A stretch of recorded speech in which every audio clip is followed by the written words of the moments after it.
there, friends. Rebecca here, the Dragon Librarian from Farmington Community Library. And Zephyr and I are here today to talk to you about a book that I think is just absolutely fantastic. It's actually a book that I read quite a while ago, and I've been wanting to talk about it and just haven't gotten around to doing a video on it yet. And I am just super, super hyped to share it with you today because I think it's something that is very unique and has a really great idea that will give you so much food for thought. Like, I have been thinking about this book since I read it back last year, and it's still giving me, like, I think about it often, and there's just so many things about it. Plus, it's really well written and just awesome all around. So what is this book? Chain Gang All-Stars. And no, I didn't pick it just because it matches my shirt today. Chain Gang All-Stars. Now, this book is by Nana Kwame Adjei-Brenyah. And it's actually a sci-fi book. It's like literary fiction, but also sci-fi. But the topics that it discusses are very, very relevant to today's society. So even if you are a person who is not a fan of science fiction generally, I think you will like this book. Okay, so this book takes a lot of different issues and throws them all into the center with basically our two main characters. And these two characters are women who are a part of the Chain Gang All-Stars. Now, the Chain Gang All-Stars is part of this prison collective that's called CAPE. And CAPE stands for Criminal Action Penal Entertainment. Okay?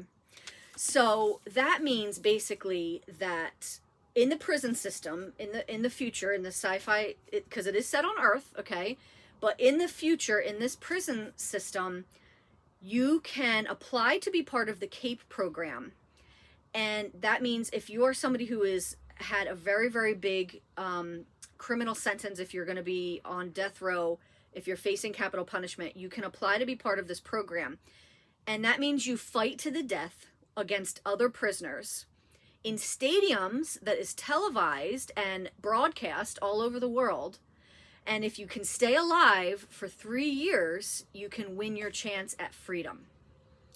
Now, just think about that for a minute and how insane that sounds. But at the same time, it involves a lot of things that society is already taking part in right now, right? So when you think about the way prisoners are treated, especially prisoners of color, the commodification of black and brown bodies, especially in the prison system, and then exploiting them in a system like this where they're fighting each other to the death. And this says a lot about capitalism too, right? People eat this up. People have all this merchandise for their favorite fighters. They have, like I said, it's broadcast everywhere on TV. People pay so much money for tickets to go and watch this in person, and you're literally watching basically gladiator matches of people who are in prison. And then you might say, well, you know, they're prisoners, who cares about their rights? That's a whole other topic, right? But when you think about it, there is definitely a flaw in the justice system, and there's definitely a flaw, many flaws in the prison system. So when you think about people who have been incorrectly accused and tried for certain crimes, and then you throw that into the mix of the innocent people that are being taken part in this too, when you're taking into consideration the people's age, like a lot of times this is very young people competing, and the fact that, yeah, it is to the death. Like, it is a very brutal, bloody thing that they're doing here.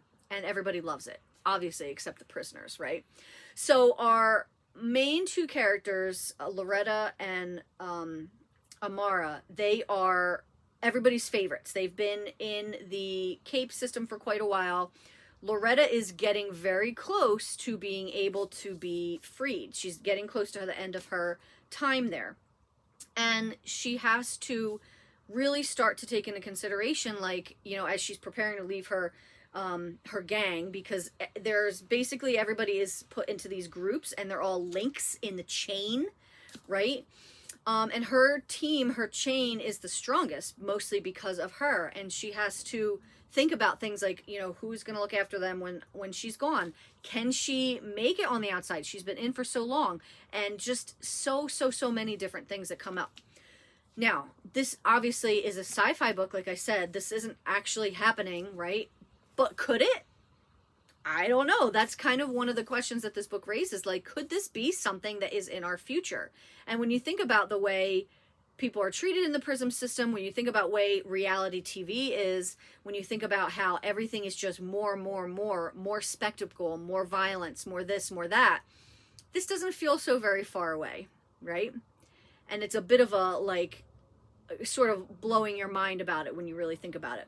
Other than the fact that this book is so well written. This is not this author's first book. I believe it's his second. I haven't read anything else by him, but I was just blown away by how well written this story was.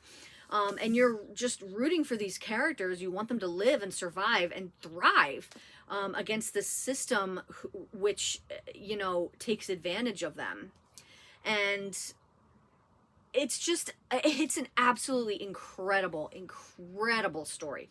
I highly recommend it. Like I said, even if you are a person who is not really into science fiction, if you're not really into like dystopian stories, I think that this book should be read by everyone, because it's an important warning about the way society could turn out if things continue as they are. And it's amazing. And like I said, it's a really well-written book, super unique. I don't think I've ever read anything even quite like it before. I absolutely love it. So give this one a shot. Chain Gang All-Stars. Well, that's what we've got for you guys today. I hope that this book sounds really interesting and that you might want to give it a shot. If so, please feel free to come check it out from Farmington Community Library. And also, thank you so very much for watching, friends. And I hope you have a wonderful rest of the day.